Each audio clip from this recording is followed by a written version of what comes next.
Hidup yang singkat ini memanfaatkan potensi diri yang ada. Dia makan nasi, kita makan nasi. Dia minum air, kita minum air. Kenapa dia berhasil, kenapa kita tidak? Kenapa dia bisa berhasil, kenapa kita tidak? Tidak. Ustadz, terima aja takdir buruk, takdir baik. Ini Jabariyah. Ini bukan Ahlus Sunnah. Kita ini Ahlus Sunnah wal Jamaah. Ahlus Sunnah wal Jamaah itu kenapa disebut Ahlus Sunnah? Karena ikut sunnah. Datang sahabat Nabi, aqiluha wa atawakkal am utliquha wa atawakkal.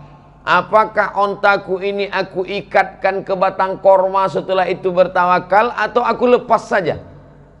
Sebenarnya logika akal manusia simpel, sederhana, nggak perlu nanya Nabi. Tapi dia mau nanya, apa kata sunnah? Kata Nabi, i'tilha, ikatkan dulu ontamu baru kau bertawakal. Artinya apa? Ikhtiar dulu. Itu Ahlus Sunnah wal Jamaah. Sekarang banyak orang ngaku Ahlus Sunnah mulutnya, tapi hatinya Jabariyah. Nggak ada usaha sekalipun. Ini air menurut ilmu takdir rukun iman yang keenam, antu'mina billah biqadrihi wa khairihi wa syarrihi. Memang ditakdirkan di Lauhil Mahfuz malam ini saya minum air ini, takdir. Tapi Allah kasih saya usaha. Allah kasih saya mata untuk melihat ada air depan mata. Malah paling-paling ujungnya mau minum. Bukan minumnya yang mau saya jelaskan, tapi bagaimana proses menuju minum itu. Kalau masalah nikahnya semua orang nikah, tapi bagaimana proses menuju pernikahan itu. Nah, ini jawaban bagi anak muda yang lama nikah. Kalau ditanya orang, ente kok belum nikah juga? Bukan nikah masalahnya, tapi proses menuju pernikahan. Artinya apa?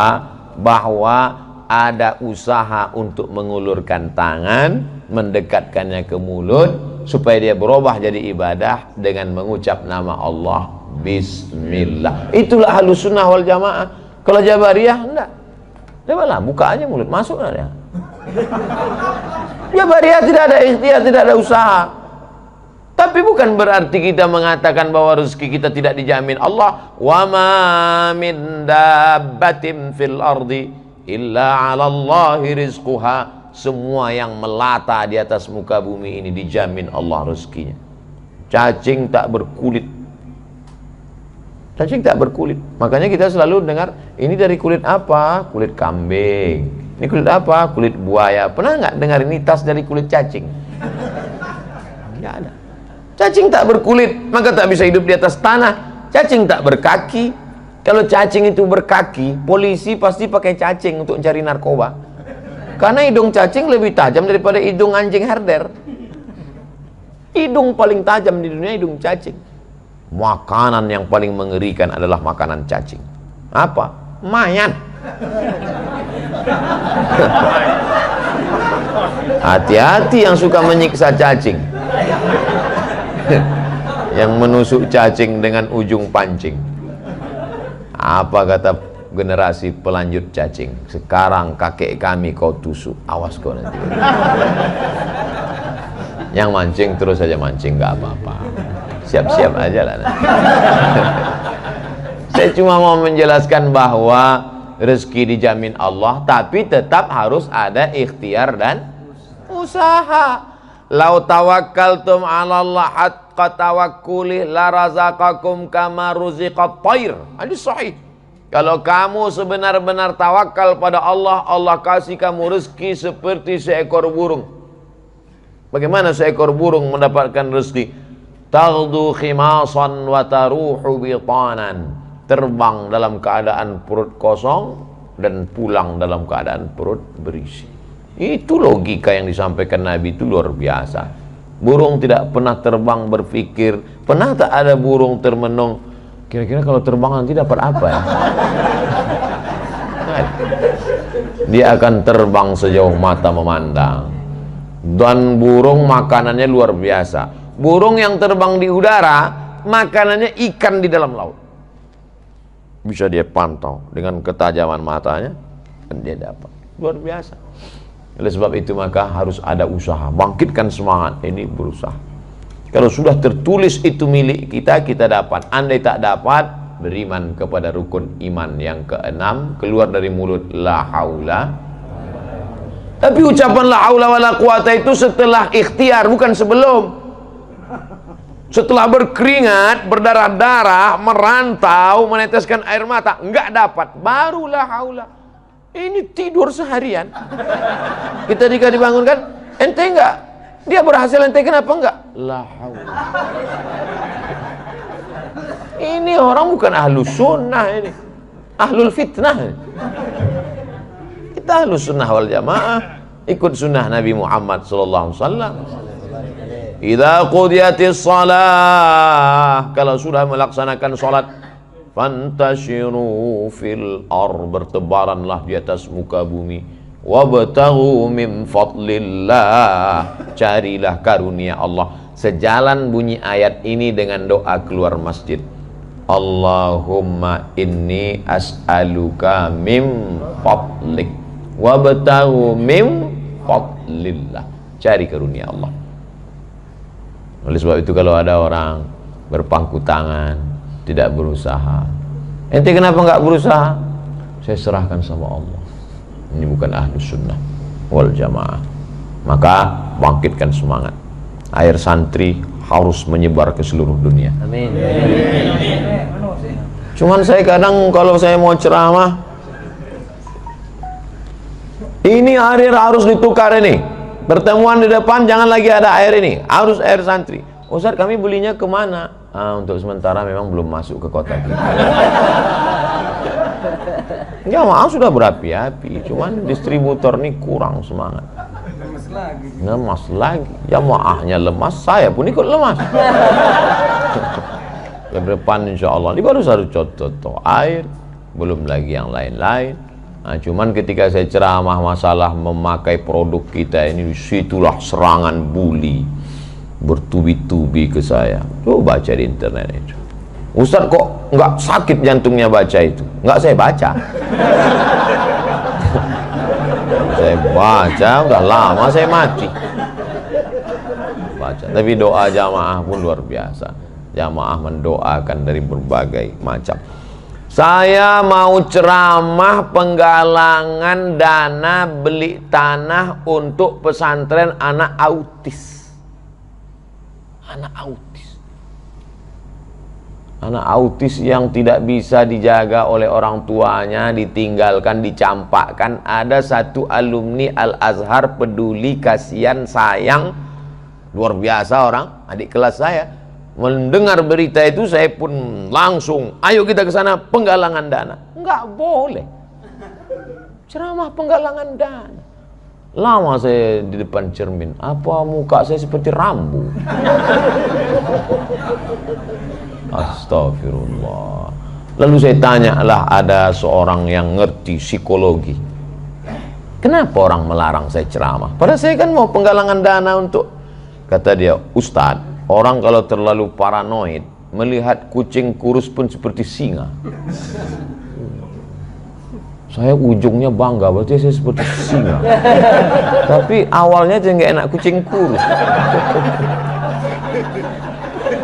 Orang kalau terlalu paranoid melihat kucing kurus pun seperti singa, ketakutan. Betul. Fir'aun waktu menyembelih anak-anak kecil itu, yuzabbihuna abna'ahum wa yastahyuna nisa'ahum. Yang dilihat Fir'aun itu Musa yang gagah perkasa atau bayi kecil? Bayi kecil. Ternyata orang yang ketakutan melihat bayi kecil pun ketakutan. Mimpi aja takut. Bayangkan itu, luar biasa. Nah, itu berarti sensor nggak boleh ceramah lama-lama tentang itu. Kita pindah ke satu lagi. Terakhir yang kelima, tadi janjinya saya 5 poin. 1 poin 10 menit, 5 poin 50 menit. Sesuai 600 ml. Poin yang terakhir adalah bahwa puncak dari kehidupan manusia ini tidak lebih tidak kurang man qala la ilaha illallah dakhalal jannah. Itu puncak hidupnya.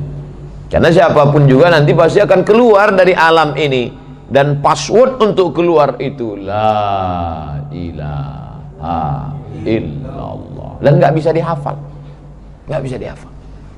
Yusabbitullahu allazina amanu bil qawli tsabit. Coba tengok fa'ilnya. Allah. Yusabbitullah. Allah. Allah yang membuat engkau akan berkata la ilaha illallah. Jadi untuk apa kita ngaji malam ini? Supaya matinya husnul khatimah. Abdul Somad pun tidak begitu yakin pede karena amalnya, tapi Abdul Somad insya Allah karena jamaah mendoakan semua husnul khatimah. Jangan sekarang. Wah, ini mau cepat aja deh.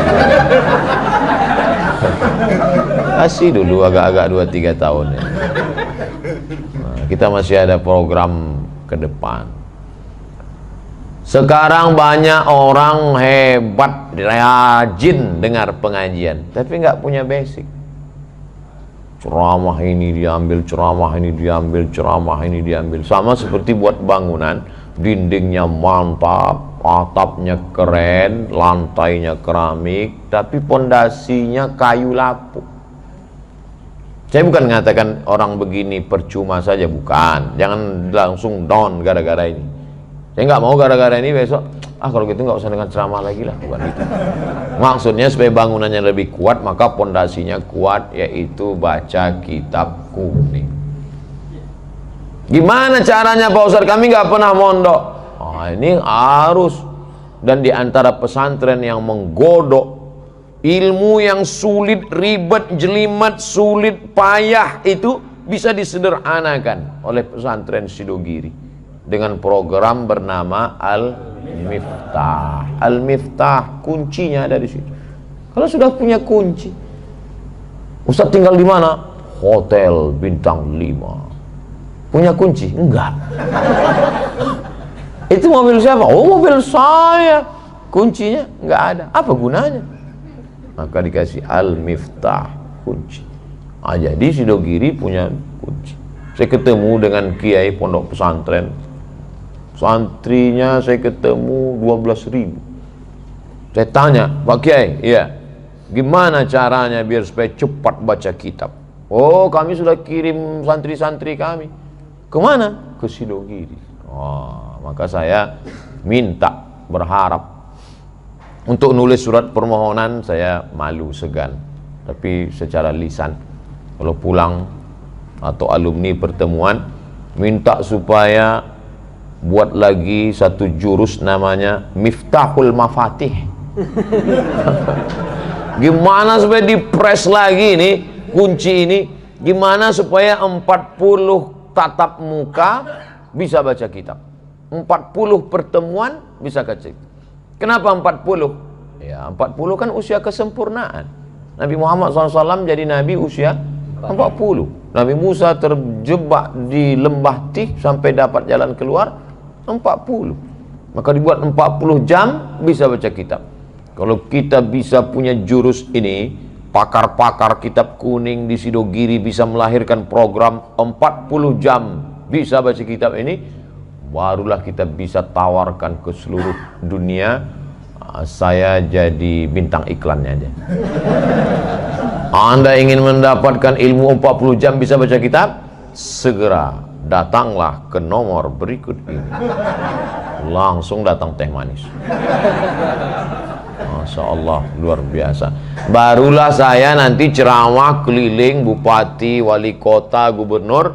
Pas habis ceramah, Ustaz Abdul Somad, kira-kira program apa yang bisa kita kembangkan untuk kabupaten ini? Gini Pak, Bapak mau nggak pegawai-pegawai kantor dinas kesehatan, dinas pendapatan daerah, dinas, supaya karyawan-karyawan Bapak ini bergizi, berilmu? Gimana caranya Pak Ustadz? Harus Bapak ikut program 40 jam. Oh, 40 jam mesti cuti Pak Ustadz? Enggak. Kalian punya pengajian kantor kan? Ya. Pengajiannya setiap hari apa? Hari Jumat pagi. Sebulan berapa kali? 4 kali. Kasih sama kami 10 bulan, sebulan 4 kali, 10 bulan 40 kali pertemuan, bisa dia baca kitab. Gurunya dari mana Pak Ustadz? Kami sudah siapkan tim buat MOU, Memorandum of Understanding between me and you. Barulah alumni ini tidak hanya alumni Sidogiri, alumni-alumni pelatihan sekian jam, baru diterjunkan ke kabupaten kota, tenaga kerja, kabupaten kota berapa se-Indonesia, tenaga kerja di luar negeri, bisnismen, BUMN, perusahaan. Kira-kira mimpi saya ini masuk akal apa tidak? Masuk akal. Andai nggak masuk akal pun ngangguk aja. Orang yang tidak pernah bermimpi, maka dia tidak akan pernah melihat mimpi menjadi kenyataan. Oleh sebab itu saya berpikir, ini kita tidak bisa paksa orang masuk pesantren. Datang kita ke bank, kita paksa, karyawan masuk pesantren. Nggak bisa, kita buat metode baru. Pesantren itu kita masukkan ke kepala dia. Maka kalau dia sudah bisa baca kitab, insya Allah kita tinggal arahkan dia. Karena diam-diam nanti dia akan baca fikih mazhab Syafi'i. Dibacanya I'anah, dibacanya Qalyubi wa Umairah, dibacanya Rawdatul Talibin, dibacanya Bidayatul Mujtahid wa Nihayatul Muqtasid, perbandingan mazhab Ibnu Rushd. Maka andai pun kelahi kita dengan dia, kelahi dengan orang yang alim itu berdalil. Makanya kata Imam Syafi'i, ma jadaltu aliman illa ghalabtuhu wa ma jadaltu jahilan illa ghalabani. Aku kalau debat sama orang alim pasti aku menang, tapi kalau aku debat sama orang jahil pasti aku kalah. Artinya sebodoh-bodohnya mereka, kalau sudah bisa dia baca, mudah kita nunjukkan. Nih kata pendapat Imam Syafi'i, nih kata Imam Nawawi, nih kata Imam Fulan. Tapi kalau dia tidak ngaji, nggak bisa baca kitab, satu-satunya imam di mata dia hanya gurunya itulah. Nih kata Imam Syafi'i, Syafi'i makan, saya makan. Syafi'i manusia, saya pun manusia. Apa nggak gila kita lama-lama ketemu orang gitu?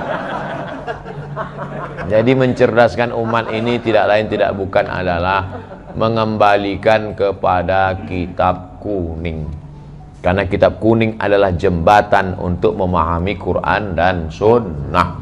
Marilah kembali ke Quran, marilah kembali ke sunnah. Ente kembali ke Quran? Iya. Paham ente Quran? Enggak. Terus kok paham Quran dari mana? Nih, apa itu? Terjemahan Depak. Artinya apa? Memahami Quran dan sunnah melalui terjemahan Depak. Memahami Quran dan sunnah melalui pendapat para ulama. Yang nyuruh itu siapa? Allah. Fas'alu ahla dzikri in kuntum la ta'lamun. Saya kembali ke Quran tapi melalui Imam Syafi'i. Saya kembali ke Quran tapi melalui Imam Nawawi. Saya kembali ke hadis Nabi melalui Imam Muslim Ibnul Hajjaj Al-Qushairi An-Naisaburi. Tapi saya nggak paham hadis Sahih Muslim. Apa yang saya baca? Al-Minhaj Syarah Sahih Muslim Ibnu Hajjaj Imam An-Nawawi. Kembali ke Quran Sunnah melalui ulama, bukan ubaru. Bagaimana memahami kitab ulama? Dengan baca kitab kuning. Sulit belajar nahwu sharaf. Inilah dia programnya. Jadi insya Allah mudah-mudahan, andai pun mati saya, pendek umur saya, tapi tercapai program ini, pahalanya tetap mengalir ke makam saya. Inilah dia program namanya multi level marketing. Dari mulut ke mulut. Idza waqa'at 'ala ahadikumul qiyamah, kalau kamu sudah mau mati, wa fi yadihi fasilah, di tanganmu ada bibit anak korma. Sudah mau mati, sudah di ruang ICU. ICU, you don't see me. Tapi di tanganmu ada bibit korma, tanamkan. Walaupun kau tak sempat memakan buahnya. Apa yang ada di kepalamu, Abdul Somad, ceramahkan. Walaupun kau tak sempat memetik hasilnya, mati kau Abdul Somad. Diamalkan oleh santri-santri, mengalir sampai ke makam Abdul Somad, insyaallah. Amin ya rabbal alamin. Itulah 5 poin yang saya sampaikan. Bapak Ibu yang sulit untuk mengingatnya, tanya kepada yang merekam pakai handphone. Pulang dari sini tanya, Mas, tadi saya lihat sampean ngerekam dari awal sampai akhir, boleh kirim ke nomor saya? Mohon maaf, tadi HP-nya mati. Terus gitu, gaya-gaya aja. Enggak, bukan saya ini. Ada yang lengkap ke Ustadz Rusli. Insya Allah nanti tinggal cari saja di www.youtube.com. Jangan lupa buka channel Ustadz Abdul Somad Official, subscribe, like, and share.